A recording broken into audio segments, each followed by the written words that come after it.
Mga ka-chisflix, may panibagong usapin na naman na pinag-uusapan ngayon online.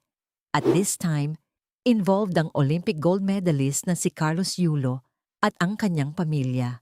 Nagsimula ang lahat nang mag-post si Kaloy kung saan makikitang binabati niya ang kanyang mga kapatid matapos nilang magkaroon ng sariling bahay.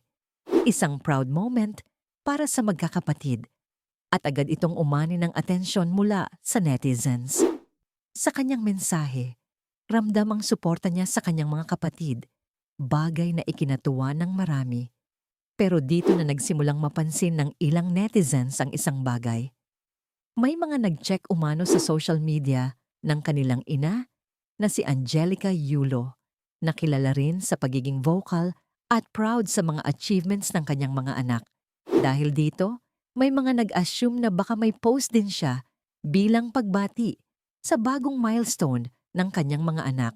Ngunit ayon sa ilang kumakalat na screenshots online, sa halip na congratulatory post, may mga napansing update na tila nakatuon sa pag-aayos o pagre-renovate ng kanilang sariling bahay. Dito na nagsimula ang mga haka-haka. May mga netizens ang nagsabing tila may distansya umano sa pagitan ng mga anak at ng kanilang mga magulang. May iba pang nagsasabing baka raw mas madalas nang makasama ni Carlos ang kanyang mga kapatid kumpara sa kanyang mga magulang. Pero sa puntong ito, mahalagang tandaan, wala pang direktang pahayag mula sa mismong pamilya na nagkukumpirma ng anumang issue.